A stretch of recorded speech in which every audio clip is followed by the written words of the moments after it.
प्राथमिक विद्यालय के वातावरण का प्रभाव बच्चों के संपूर्ण जीवन पर पड़ता है और इस दौरान उनके द्वारा अर्जित किए गए गुण दोष कालांतर में उनके व्यक्तित्व और सामाजिक जीवन में संस्कारों के रूप में परिलक्षित होते हैं। प्रदेश में गुणवत्तापूर्ण शिक्षा उपलब्ध कराने, विशेषकर कक्षा शिक्षण में सकारात्मक परिवर्तन लाने के उद्देश्य से राज्य परियोजना कार्यालय समग्र शिक्षा उत्तर प्रदेश द्वारा 3 उपयोगी हस्त पुस्तिकाओं, ध्यानाकर्षण, आधारशिला और शिक्षण संग्रह का विकास किया गया है। इन हस्त पुस्तिकाओं में कक्षा शिक्षण योजना, लर्निंग आउटकम, बच्चों के संप्राप्ति के सतत आकलन की विधियों, कक्षा शिक्षण में उपयोगी गतिविधियों आदि का विस्तृत विवरण दिया गया है। यहाँ हम इन्हीं हस्त पुस्तिकाओं में से एक शिक्षण संग्रह हस्त पुस्तिका के विषय में जानेंगे। इसके लिए आइए हम एक विद्यालय में चलते हैं, जहाँ इस समय एक अध्यापक महोदय अपने सहकर्मी शिक्षिका को शिक्षण संग्रह हस्त पुस्तिका के विषय में जानकारी प्रदान कर रहे हैं। शिक्षण संग्रह हस्त पुस्तिका का विकास किन उद्देश्यों को ध्यान में रखकर किया गया है सर? शिक्षण संग्रह हस्त पुस्तिका का प्रमुख उद्देश्य प्रभावी और रुचिकर कक्षा शिक्षण से संबंधित सभी आवश्यक सूचनाओं और जानकारियों को संकलित करना है, जिसके परिणाम स्वरूप न केवल शिक्षक प्रभावी शिक्षण कर सकेंगे अपितु बच्चे भी सहज रूप से कक्षा के वातावरण और विद्यालय परिसर से स्वयं शिक्षकों की अनुपस्थिति में भी सीख सकेंगे। वास्तव में शिक्षण संग्रह हस्त पुस्तिका का विकास तो बहुत ही सार्थक उद्देश्यों को ध्यान में रखकर किया गया है। इस हस्त पुस्तिका में दी गई जानकारी का प्रयोग हम अपने विद्यालय में किस प्रकार कर सकते हैं? जी जरूर, हम आपको बताते चलें कि शिक्षण संग्रह हस्त पुस्तिका के 6 भाग हैं और शिक्षण संग्रह हस्त पुस्तिका के इन 6 भागों में दी गई जानकारी का उपयोग करते हुए हम अपने कार्य को सरल, सुगम और रोचक बना सकते हैं। आइए जानते हैं कैसे। शिक्षण संग्रह हस्त पुस्तिका में उदाहरण स्वरूप दी गई शिक्षण योजनाओं का आवश्यकता अनुसार कक्षा शिक्षण में उपयोग करते हुए कक्षावार, विषयवार, लर्निंग आउटकम और आकलन की विधियों का संदर्भ लेते हुए विद्यालय के भौतिक परिवेश को संसाधन समृद्ध बनाते हुए विद्यालय नेतृत्व संबंधी जानकारी का उपयोग करते हुए विद्यालय विकास की योजना बनाकर प्रभावी शिक्षण हेतु अंग्रेजी वर्णमाला A से Z तक मार्गदर्शन सूत्र का प्रयोग करते हुए। यह तो बहुत महत्वपूर्ण बात है। मैं और विस्तार से इसके विषय में जानना चाहती हूँ कि हस्त पुस्तिका में कितने भाग हैं और भाग 1 में किन बातों का उल्लेख है। यहाँ पर शिक्षण संग्रह हस्त पुस्तिका की अवधारणा और आवश्यकता के विषय में बताया गया है कि किस प्रकार विद्यालय का आकर्षक एवं संसाधन समृद्ध वातावरण बच्चों को सीखने और व्यक्तित्व निर्माण में सहायक होता है। हस्त पुस्तिका का भाग 2 किन प्रमुख बिंदुओं पर केंद्रित है सर? ये भाग शिक्षण संग्रह की अंतर्वस्तुओं पर केंद्रित है, जिसके अंतर्गत प्रभावी शिक्षण कैसे, शिक्षण योजना क्या, क्यों और कैसे, शिक्षण योजना के प्रमुख बिंदु, शिक्षण योजना का प्रारूप, शिक्षण योजना का आधार, लर्निंग आउटकम, अधिगम परिणाम तालिकाएं और लर्निंग आउटकम को प्राप्त करने के तरीकों के विषय में चर्चा की गई है। शिक्षण संग्रह की अंतर्वस्तुओं में शिक्षण योजनाएं, शिक्षक डायरी, समय सारणी, लर्निंग आउटकम की सूची, उपयोगी शिक्षण अधिगम सामग्री, नवाचार, प्रार्थना स्थल पर आयोजित की जाने वाली गतिविधियां आदि के माध्यम से विद्यालय के शैक्षिक वातावरण को सीखने सिखाने के अनुकूल बनाने के विषय में बताया गया है। इस भाग में प्रभावी शिक्षण के तरीकों को अंग्रेजी वर्णमाला के 26 अक्षरों के द्वारा परिभाषित भी किया गया है। शिक्षण योजना क्या, क्यों और कैसे सवाल को उदाहरण के माध्यम से समझाते हुए शिक्षण योजना को लर्निंग आउटकम के आधार पर बनाने की अपेक्षा रखी गई है। इस भाग में बच्चों को अपेक्षित लर्निंग आउटकम प्राप्त कराने हेतु उपयोग में आने वाले सहायक माध्यमों का भी उल्लेख किया गया है। सूचना एवं संचार तकनीक का प्रयोग, विद्यालय भवन, पुस्तकालय का प्रयोग, प्रयोगशाला का उपयोग, बैठक व्यवस्था, शैक्षिक नवाचार, गतिविधि आधारित शिक्षण, परिवेशीय संसाधनों का उपयोग, सामुदायिक ज्ञान का उपयोग। निश्चित रूप से यह तो सभी के लिए जानने योग्य बातें हैं। मैं जानना चाहती हूँ कि हस्त पुस्तिका के भाग 3 की विषय वस्तु क्या है। ये भाग व्यक्तित्व विकास की कार्य योजना पर आधारित है, जिसके अंतर्गत प्रातःकालीन सभा, सांध्यकालीन सभा, सह शैक्षिक गतिविधियां, खेल गतिविधियां और प्रतियोगिताएं, जीवन कौशल विकास, व्यक्तिगत स्वच्छता, व्यावसायिक परामर्श तथा बाल संसद के विषय में बताया गया है। विद्यालय में विषयगत जानकारियों के साथ साथ जीवन कौशलों को विकसित करने वाली गतिविधियों को शिक्षण प्रक्रिया में सम्मिलित करने से बच्चों का अधिगम स्तर बढ़ता है। उदाहरण स्वरूप प्रातःकालीन प्रार्थना सभा।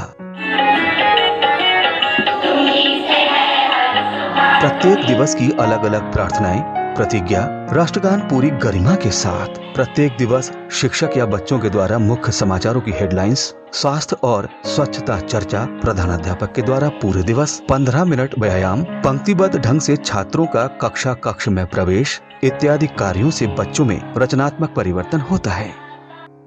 सांध्यकालीन सभा। प्रत्येक दिवस देश की एकता व अखंडता को प्रकट करता हुआ एक राष्ट्रगीत, व्यायाम, योग, क्विज प्रतियोगिता, पहेली प्रतियोगिता, विषय आधारित गतिविधियां, पर्यावरण संरक्षण, जल संरक्षण आदि विषयों पर परिचर्चा, नैतिक शिक्षा आधारित कहानियां इत्यादि कार्यों को कराने से बच्चों का व्यक्तित्व विकास होता है। सह शैक्षिक गतिविधियां।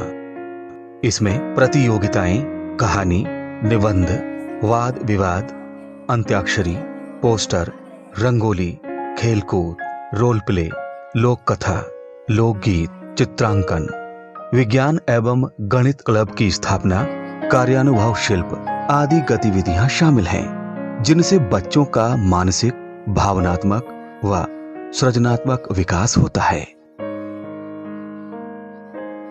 व्यावसायिक परामर्श।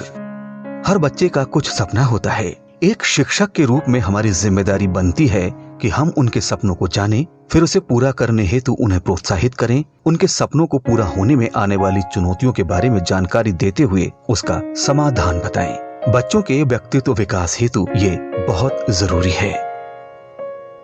व्यक्तिगत स्वच्छता। बच्चों को स्वस्थ रहने के लिए नियमित हाथ धोना, नियमित ब्रश करना, प्रतिदिन स्नान करना, स्वच्छ शौचालय का प्रयोग, नाखून काटना इत्यादि की जानकारी देना। जीवन कौशलों का विकास। हर विषय अपनी प्रकृतिगत विभिन्नता रखता है, लेकिन अलग अलग तरीकों से बच्चों में विभिन्न जीवन कौशलों जैसे सृजनात्मक सोच, भावनाओं पर नियंत्रण, तनाव नियंत्रण, स्व जागरूकता, पारस्परिक संबंध, प्रभावी संप्रेषण, समस्या समाधान, निर्णय लेने के विकास में सहायक होता है। बाल संसद। बाल संसद के माध्यम से बच्चों के जीवन मूल्यों का विकास, व्यक्तित्व विकास, नेतृत्व क्षमता, निर्णय लेने की क्षमता, सही गलत स्पर्श को पहचानने की क्षमता, समय प्रबंधन आदि की समझ विकसित होती है। इस प्रकार की कार्य योजना से निश्चित ही हमारे विद्यालय में सकारात्मक परिवर्तन दिखेंगे। कृपया भाग 4 के विषय वस्तु के बारे में भी जानकारी दें। ये भाग सीखने के लिए आकलन पर आधारित है। इसमें आकलन क्यों किया जाना चाहिए, आकलन बच्चों के किन पक्षों का किया जाना चाहिए, आकलन कैसे किया जाना चाहिए, आकलन से प्राप्त फीडबैक का उपयोग कैसे किया जाना चाहिए जैसे महत्वपूर्ण सवालों का जवाब दिया गया है।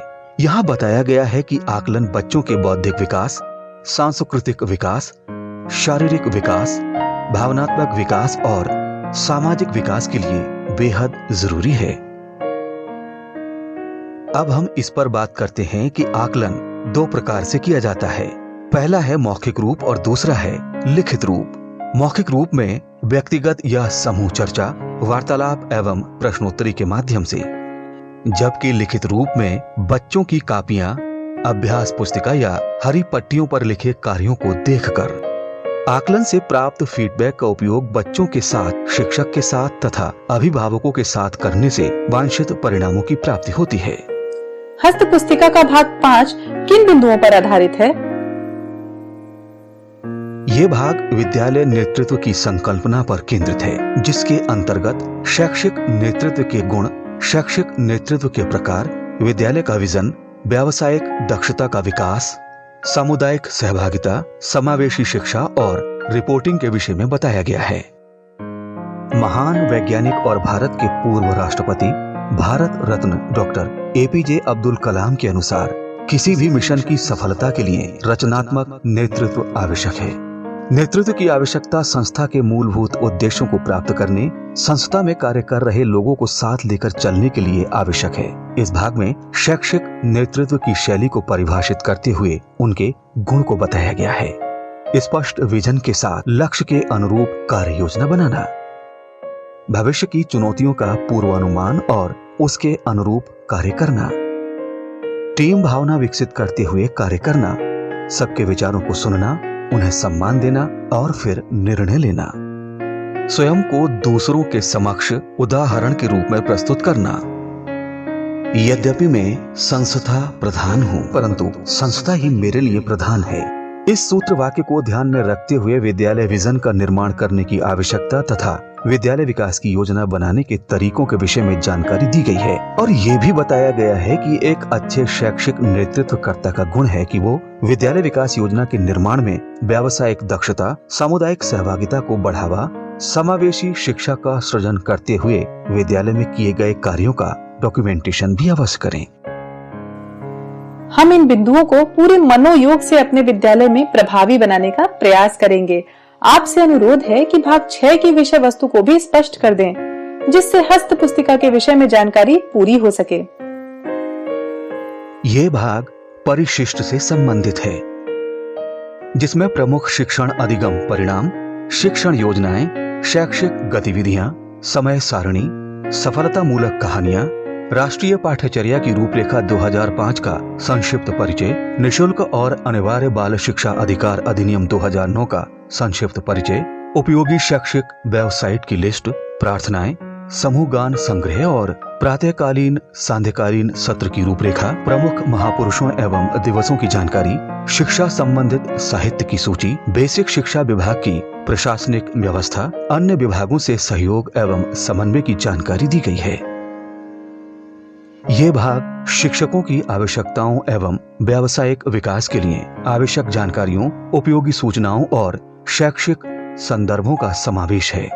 शिक्षण संग्रह हस्त पुस्तिका के विषय में इतनी सटीक और प्रभावी जानकारी देने के लिए आपका बहुत बहुत धन्यवाद।